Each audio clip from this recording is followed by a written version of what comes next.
नमस्कार दोस्तों, आप सभी का फिर से स्वागत है मेरे YouTube channel PK study hub में। दोस्तों, हम लोग मध्यकालीन भारत का इतिहास पढ़ रहे थे। उसमें हम लोग दिल्ली सल्तनत के बारे में भी पढ़ लिए हैं और अभी फ़िलहाल हम लोग मुग़ल वंश के बारे में पढ़ रहे हैं। और मुग़ल वंश में हम लोग बाबर, हुमायूं के बारे में पढ़ लिए हैं। हुमायूं के बाद हम लोग शेर शाह के बारे में भी थ्योरी सेक्शन पढ़ लिए थे। आज हम लोग शेर शाह सूरी से संबंधित 30 अति महत्वपूर्ण प्रश्न उत्तर को देखेंगे, जो परीक्षाओं में बार बार पूछे जाते हैं दोस्तों। तो इसलिए आप लोग जो है इस सेक्शन को जो है अच्छे से कंप्लीट करिएगा, ठीक है। और जिन लोगों ने अभी तक मेरे चैनल को सब्सक्राइब नहीं किए हैं तो फटाफट सब्सक्राइब जरूर कर लें। तो चलिए समय वेस्ट न करते हुए शुरुआत करते हैं। आज का पहला प्रश्न है, शेर शाह सूरी का बचपन का नाम क्या था? तो दोस्तों, शेर शाह सूरी के बचपन का नाम क्या था? फरीद खान था, ठीक है।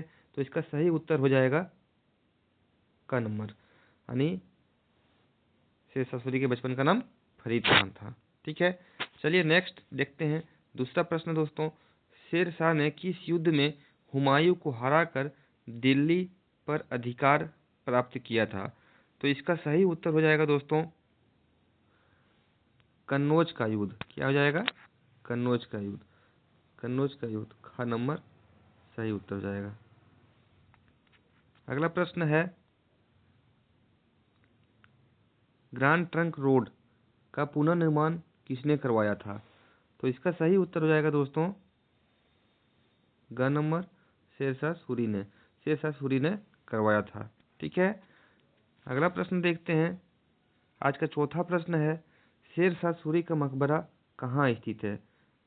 तो जो बिहार से होंगे उन्हें जरूर पता होंगे कि शेरशाह सूरी का मकबरा जो है सासाराम में है, ओके। तो इसका सही उत्तर हो जाएगा सासाराम। आज का पांचवा प्रश्न है, शेर शाह सूरी ने रुपया नामक जो है सिक्का का चलाया था, वह किस धातु का बना हुआ था? दोस्तों, वह जो था आपका चांदी का बना हुआ था। किसका बना हुआ था? चांदी का। इसका सही उत्तर ख नंबर हो जाएगा। ये प्रश्न, जितने भी प्रश्न है परीक्षाओं के दृष्टिकोण से काफ़ी महत्वपूर्ण है। परीक्षाओं में ये सब प्रश्न पूछा जाता है। तो शेरशाह के छठा प्रश्न है, शेरशाह के शासनकाल में भू राजस्व की दर क्या थी? तो दोस्तों, इसका सही उत्तर हो जाएगा ख नंबर। उपज का 1/3 भू राजस्व के रूप में लिया जाता था। पट्टा और कबूलियत प्रथा की शुरुआत किसने किया था? तो पट्टा और कबूलियत प्रथा की शुरुआत जो है शेरशाह सूरी ने ही किया था। तो ख नंबर इसका भी सही उत्तर हो जाएगा। आठवां प्रश्न है, शेरशाह की मृत्यु किस अभियान के दौरान हुआ था? तो शेरशाह की मृत्यु जो हुआ था आपका, इसका सही उत्तर हो जाएगा कलिंजर का अभियान। तो ग नंबर इसका सही आंसर हो जाएगा। कलिंजर के अभियान में उनकी मृत्यु हुई थी। नौवां प्रश्न है दोस्तों, दिल्ली का पुराना किला किसने बनवाया था? तो दिल्ली का पुराना किला का निर्माण जो है शेरशाह सूरी ने करवाया था। ये सब प्रश्न है जो तुम बहुत ही इम्पोर्टेंट प्रश्न है, अच्छे से आप लोग करिएगा। और इसका थ्योरी सेक्शन अगर आप लोगों ने नहीं देखा है तो थ्योरी सेक्शन भी इससे पहले आप वीडियो अपलोड मैंने कर दिया है, आप लोग प्ले लिस्ट में जाके देख सकते हैं। पहले थ्योरी सेक्शन ही देखना ज़रूरी है, उसके बाद हम लोग ऑब्जेक्टिव टाइप देखना चाहिए।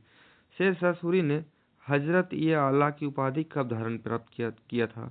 तो शेरशाह सूरी ने हजरत ए आला की उपाधि जो है नुसरत शाह को हराने के बाद किया था। तो इसका सही उत्तर हो जाएगा ग नंबर। चलिए अगला प्रश्न देखते हैं। आज का अगला प्रश्न जो है 11वां नंबर प्रश्न,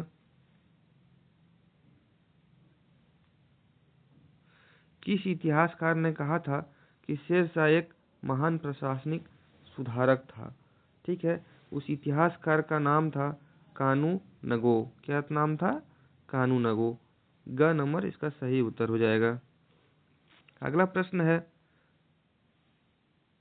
शेरशाह के समय परगना का जो है मुख्य अधिकारी कौन होता था? तो परगना जो था उसका मुख्य अधिकारी जो होता था वह सिकदार कहलाता था। क्या कहलाता था? सिकदार। ठीक है, तो इसका सही उत्तर हो जाएगा क नंबर, सिकदार।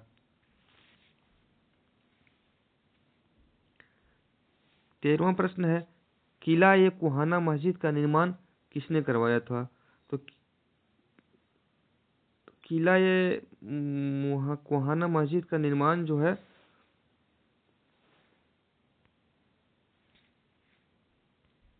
कहाँ करवाया था? ठीक है ना, तो इसका सही उत्तर हो जाएगा ख नंबर।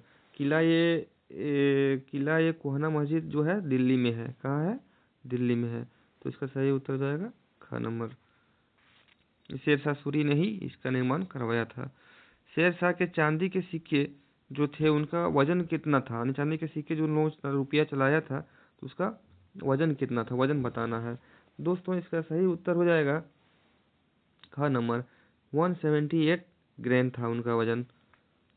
ग्रेन उस समय का कोई मापन पद्धति होगा, मुझे सही से इसके बारे में आइडिया नहीं है। अगर बोलिएगा तो आप लोग को बता दूंगा बाद में कमेंट में। डाक प्रणाली का पुनर्जीवित करने का श्रेय जो है किसे दिया जाता है? तो इसका सही उत्तर भी हो जाएगा ग नंबर, शेरशाह सूरी ही। शेरशाह सूरी ने रोहतासगढ़ का किला का निर्माण किस क्षेत्र में करवाया था?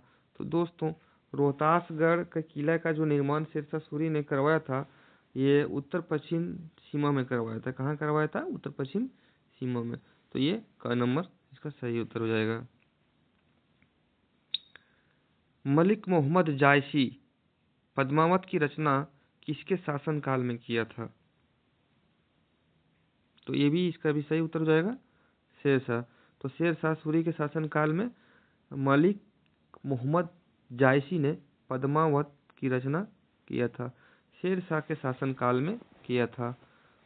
आप प्रश्न भी याद रखिएगा, उत्तर भी याद रखिएगा। हम लोग शेरशाह का थ्योरी से ऑब्जेक्टिव क्वेश्चन पढ़ रहे हैं, इसलिए सारा ऑप्शंस जो है शेरशाह शेरशाह आ रहा है। लेकिन ये याद रखिएगा आप लोग कि मलिक मोहम्मद जायसी कौन थे, उसने पद्मावत की रचना की थी। यहाँ से भी तो प्रश्न बन के आ रहा है कि हो सकता है पूछ दिया आप लोगों को पद्मावत की रचना किसने किया था, तो आप लोग को आंसर मलिक मोहम्मद जायसी देना है। मलिक मोहम्मद जायसी ने किसके शासनकाल में? तो शेरशाह के शासनकाल में। प्रश्न को घुमा भी सकता है, इसलिए दोनों तरफ से याद रखना जरूरी है। शेरशाह के पिता हसन खां जो थे कहाँ के जागीरदार थे? तो कहाँ के जागीरदार थे बताइए आप लोग? ख नंबर, सासाराम के जागीरदार थे, जहाँ पे अभी उनका मकबरा है। 19वां प्रश्न है दोस्तों, शेरशाह को शेर खान की उपाधि कब प्राप्त हुआ था? तो शेर खान को शेर का उपाधि किसने दिया था? तो किसने दिया था? एक शेर की हत्या करने के बाद उनका नाम शेर खान दिया गया था। तो शेर खान की उपाधि जो दिया गया था उन्हें किसने दिया था? बहार खान लोहानी ने दिया था। तो इसका सही उत्तर का नंबर हो जाएगा, बहार खान लोहानी। ठीक है, किस युद्ध के बाद शेरशाह ने कहा था मैंने मुट्ठी भर बाजरे के लिए पूरे हिंदुस्तान का साम्राज्य खो दिया होता? उन्हें लगा था ऐसा कि एक मुट्ठी भर बाजरे के लिए जो है पूरे हिंदुस्तान का साम्राज्य खो दिया था। तो इसका सही उत्तर जो है दोस्तों हो जाएगा ख नंबर, सुमेल गिरी सुमेल का युद्ध। हाँ, गिरी और सुमेल का युद्ध हुआ था, उसके बाद ही इसने ऐसा शब्द कहा था। ओके, चलिए अगला प्रश्न देखते हैं।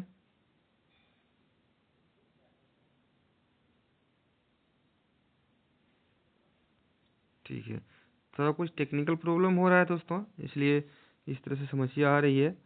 शेरशाह सूरी की मृत्यु किस यंत्र के फटने से हुई थी? दोस्तों शेरशाह की जो मृत्यु हुई थी वह तोप के फटने से हुई थी। किस यंत्र के? तोप के फटने से हुई थी। ठीक है, लेकिन यहाँ पे इनका तोप नहीं होगा, उक्का बता रहा है इसका सही उत्तर। ख नंबर होगा इसका सही उत्तर, उक्का। दोस्तों उक्का जो था एक आग्नेय अस्त्र था, ठीक है ना, जिसे गोला फेंका जाता था। हाँ, तो 1545 ईस्वी में कालिंजर के किले पर घेराबंदी करने के दौरान जो है ना शेरशाह ने किले की दीवार पर बारूद फेंका, और बारूद फेंकने के बाद एक गोला जो है ना, गोला फेंका, गोला बारूद का गोला, तो एक गोला पुनः वापस टकरा के वापस आ गया और बारूद का जो ढेर में गिरकर फट गया। इससे जो है आकस्मिक विस्फोट हुआ और शेरशाह बुरी तरह झुलस गया। उसी कारण शेरशाह की मृत्यु हो गया था। तो उक्का जो क्या है, एक आग्नेय अस्त्र था। ठीक है, तो चलिए अगला प्रश्न देखते हैं दोस्तों। शेरशाह ने अपनी राजधानी कहाँ बनाई? तो शेरशाह ने अपनी राजधानी कहाँ बनाई थी? दिल्ली में बनाया थी। ठीक है, शेरशाह ने अपनी राजधानी कहाँ बनाई? दिल्ली में बनाई। इसका सही उत्तर ख नंबर हो जाएगा। तो चलिए अगला प्रश्न देखते हैं।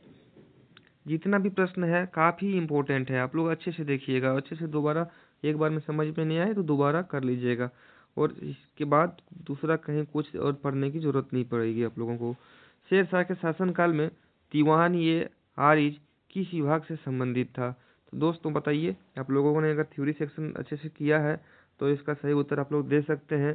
दीवान ये आरिज किस विभाग से संबंधित था? तो दोस्तों दीवान ये आरिज जो था सैन्य विभाग से संबंधित था। ठीक है, चलिए अगला प्रश्न देखते हैं। अगला प्रश्न जो दोस्तों है, शेरशाह ने उत्तर पश्चिम सीमा की सुरक्षा के लिए कौन सा किला बनवाया था? तो अभी हम लोग अभी जस्ट किया कि उत्तर पश्चिम सीमा में कौन सा किला बनवाया था, जब इस जस्ट थोड़ा देर पहले किए तो रोहतासगढ़ का किला उत्तर पश्चिम सीमा की सुरक्षा के लिए बनाया था। ठीक है, ख नंबर इसका सही उत्तर हो जाएगा। चलिए 25वां प्रश्न है, भूमि मापन के लिए शेरशाह ने किस पैमाने का उपयोग किया था? तो दोस्तों भूमि मापन के लिए शेरशाह ने जो है गज ये सिकंदरी का उपयोग किया था। क्या उपयोग किया था? गज ये सिकंदरी का उपयोग किया था। शेरशाह द्वारा निर्मित सड़कों को क्या कहा जाता था? तो दोस्तों शेरशाह ने बहुत सारे सड़क का निर्माण करवाया था, उसमें ग्रैंड ट्रंक रोड का भी नाम आता है। तो जो सड़कों का निर्माण शेरशाह द्वारा निर्मित सड़कों को क्या कहा जाता था, यहाँ प्रश्न आ रहा है। तो इसका सही उत्तर जो आएगा सड़क ये आजम।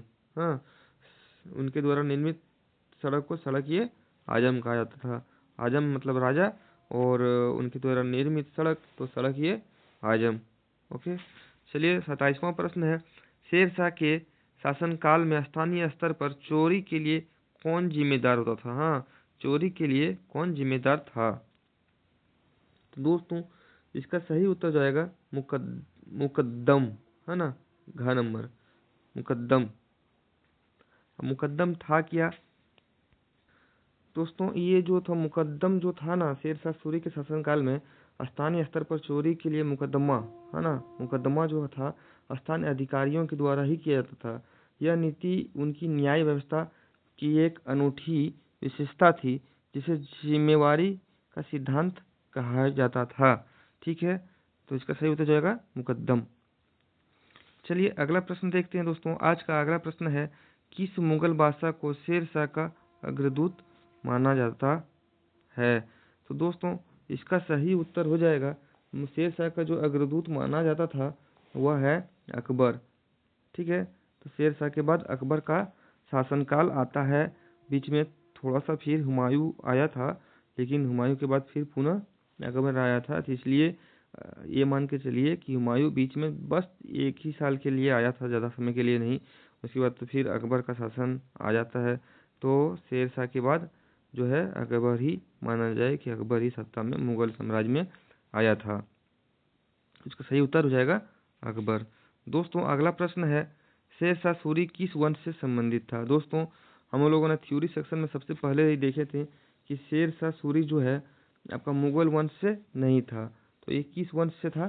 सूर वंश से था। ठीक है ना, इनके पिता सूर वंश से था, ये मुगल वंश से बिल्कुल नहीं था। ये गलती आप लोग कभी मत कीजिएगा कि शेरशाह सूरी जो है मुगल वंश से नहीं था, ये सूर वंश से था। ओके, आज का 30वां प्रश्न और अंतिम प्रश्न है दोस्तों। ठीक है ना, शेरशाह ने पाटलिपुत्र का नाम बदल के क्या रखा था? ठीक है, तो शेरशाह ने पाटलिपुत्र का नाम बदल के क्या रखा था? पटना रखा था। ठीक है, तो आप लोगों को ये सेशन कैसा लगा कमेंट करके ज़रूर बताइएगा। अगर अच्छा लगा तो एक लाइक ज़रूर कर दीजिएगा, और चैनल में नए हैं तो सब्सक्राइब करना बिल्कुल मत भूलिएगा। चलिए अगले वीडियो में हम लोग मिलते हैं, अकबर का शासनकाल हम लोग पढ़ेंगे। ठीक है, तब तक के लिए धन्यवाद।